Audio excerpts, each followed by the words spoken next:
The fear of being seen on video is not a confidence problem, it's a revenue problem. And if you're a consultant or a business owner, not showing up on video is costing you clients right now. Hi, I'm Helmi. I help business owners get clients from YouTube without ever becoming a content creator. I myself get clients from my YouTube channel with less than 4,000 subscribers, without an editing team and no fancy camera. And that fear of being seen, that's the first thing I had to solve. So last week, I met a friend who's an analyst consultant, and he gets 100% of his clients from warm referrals. And he knows that he's tapping that pool dry. So he thought of starting a YouTube channel to get clients too, but he was absolutely terrified. He told me that he feared of what his friends and family may think of him if they were to find out that all of a sudden he started making YouTube videos. So maybe a lot of you have a similar fear. So in this video, I'm going to be talking about 3 things. Number 1, the exact mindset shift I used to start performing for an audience and start attracting buyers. Number 2, how I don't let the fear of being seen on video stop me from making videos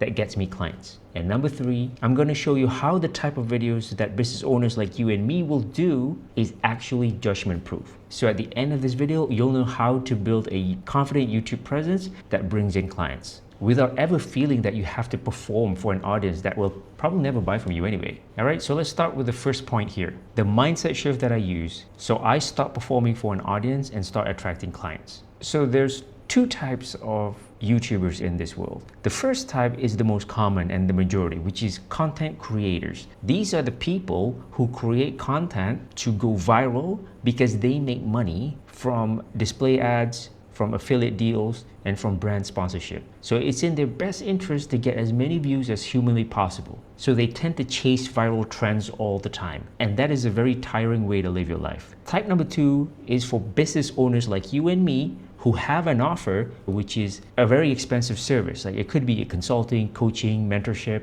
a paid group community, or you probably have a done-for-you service that requires a great deal of trust before somebody actually pays you money, right? So we have an offer and we're using YouTube to promote our offer. So the difference between business owners like us using YouTube and the first category, which is creators over there, is that we don't want our stuff to go viral, because going viral by definition means it's mainstream. But the thing that we're selling is usually very niche, right? So we make helpful content videos that answer specific problems from our ideal target audience. So because we're creating genuinely helpful videos into the world that would really help somebody out there, there's nothing to be ashamed of. So you only would feel like people judge you or you're ashamed of the thing that you're producing is if you're creating videos that doesn't really add any value, aka you're chasing viral stuff all the time. That's the difference. And because of that, there's nothing to be ashamed of, because it's genuinely helpful. So point number 2,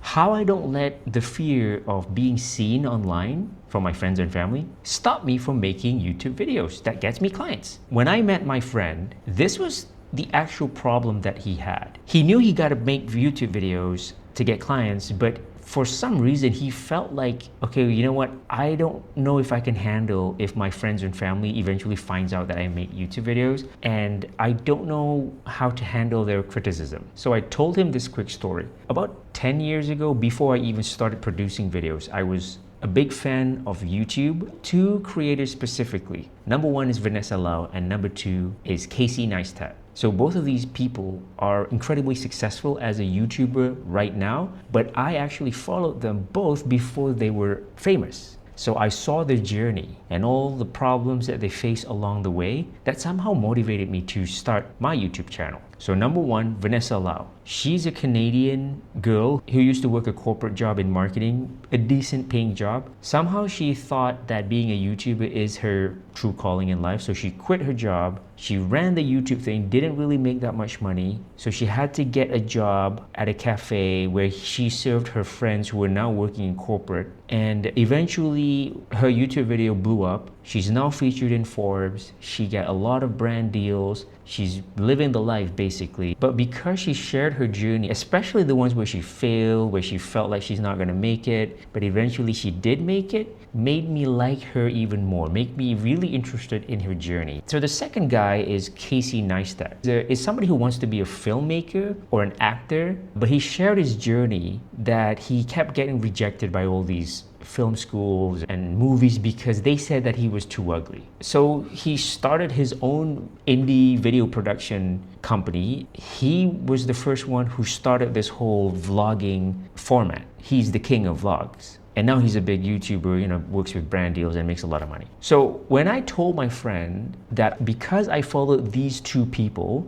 and I followed them before they were even famous, so I saw the problems that they face as a creator and then what they had to do to deal with it. So it's almost like I had a map of knowing exactly what's going to happen to me in my journey and how to deal with it, because I've been following these guys and seeing how they document their journey. So my friend said, oh, okay, so because you had the exposure of these two, that was why you're confident. And I'm like, yeah. So maybe for some of you, you don't have the exposure. So I hope my channel, this video, and my stories is the motivation and exposure you need so you can start making YouTube videos so you can get clients. So moving on to point number 3, how the type of videos that we are making as a business owner is actually judgment proof. All right, I'm gonna be real with you here. Eventually, your friends and family are gonna find out that you make YouTube videos. And when that point arrives, your first instinct is to feel embarrassed, which is understandable. And this actually happened to me, but I realized something that changed everything. So let me tell you a quick story. So about 5 years back, when I started making YouTube videos, but I didn't tell anybody, at the time I had a close friend. We were hanging out and we had a mutual friend, let's call him Julian. So this friend was hanging out with Julian this one time without me. And then when this friend came back,